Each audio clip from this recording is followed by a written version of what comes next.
साल था 2003। तारीख थी 24 मार्च। इस दिन कुछ ऐसा हुआ जो कि किसी ने सोचा भी नहीं था। इस दिन बोइंग 395 नाम का प्लेन न्यूजीलैंड के वेलिंगटन से टेक ऑफ करा सियोल, साउथ कोरिया के लिए।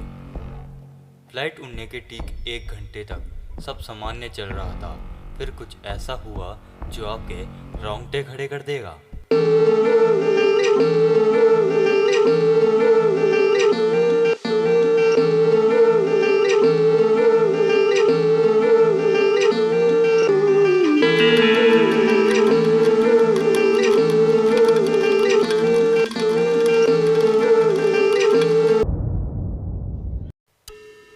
उस 1 घंटे तक पायलट से बढ़िया कनेक्शन बना हुआ था। उसके कुछ समय बाद प्लेन रडार से गायब हो गया और एकदम से गायब होने की वजह से पूरी टीम घबरा गई और उन्होंने इमरजेंसी से बोलकर सभी देशों में अलर्ट जारी कर दिया और इस प्लेन के बारे में सब देशों से संपर्क करा। पर फिर करीब 15 मिनट के बाद प्लेन रडार में वापस आ गया।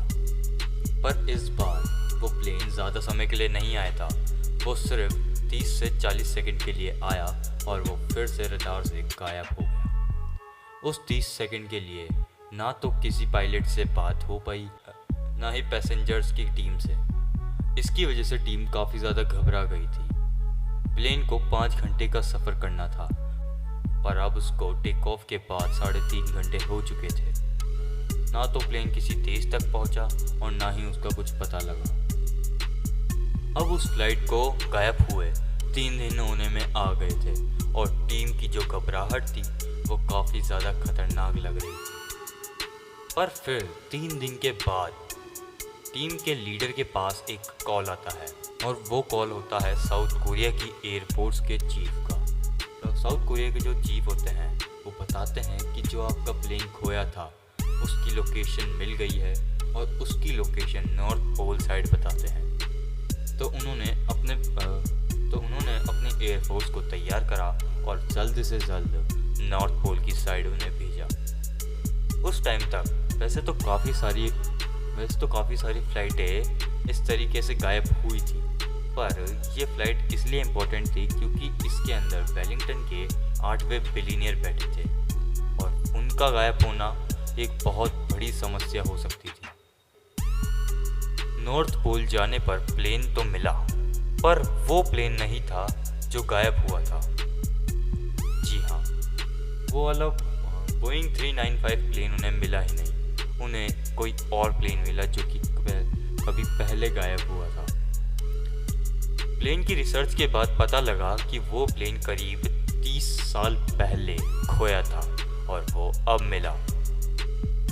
उस प्लेन में एक चीज़ काफ़ी ज़्यादा अजीब थी और डरावनी भी कह सकते हैं, क्योंकि प्लेन में सिर्फ 8 लोगों की ही लाशें मिली और बाकी लोगों का कोई पता नहीं था। ये सब देखकर टीम लीडर के होश उड़ गए। पर फिर टीम लीडर के पास एयरपोर्ट से कॉल आता है और ये पता लगता है कि वो जो प्लेन बोइंग 395 गुमा था वो अपनी रडार में सही जगह पहुंच चुका है और 5 दिन में एकदम सही टाइम पर अपने साउथ कोरिया पहुंच चुका है। पर अब टीम लीडर एंड्रयूज की परेशानी बढ़ती जा रही थी, क्योंकि उस मिले हुए प्लेन के 40 पैसेंजर गायब थे और उनके साथ 3 स्टाफ मेंबर भी गायब थे। पर उस बात को वहीं दबा दिया गया और ये कह दिया गया कि शायद प्लेन हवा में डैमेज हो गया था और उसकी वजह से सब पानी में दबकर मर गए होंगे। पर एंड्रयूज कुछ और ही जानते थे। उनको कुछ और ही असलियत पता थी, क्योंकि जब वो प्लेन में रिसर्च करने गए तो उनको वहाँ पर M16 रिवॉल्वर मिली, जो कि सिर्फ अफ्रीकन अमेरिकन एयरफोर्स टीम ही ज़्यादातर यूज़ करती है। और उसी की वजह से वो 2 सिचुएशन में पड़ गए थे, या तो ये टेररिस्ट अटैक है या फिर अमेरिकन अफ्रीकन्स का अटैक है। तो ये अटैक किसका था ये तो आज तक राज खुला नहीं और हमारे टीम लीडर एंड्रयूज़ की मौत हो चुकी है। तो ये एक मिस्ट्री ही रह गई। इसका खुलासा आज तक नहीं हो पाया। आपको अगर ऐसी वीडियो देखनी है तो हमारे चैनल को सब्सक्राइब कीजिए, लाइक कीजिए इस वीडियो को और शेयर कीजिए। हम ऐसी ही वीडियोस और लाएंगे। तो मिलते हैं अगली वीडियो में।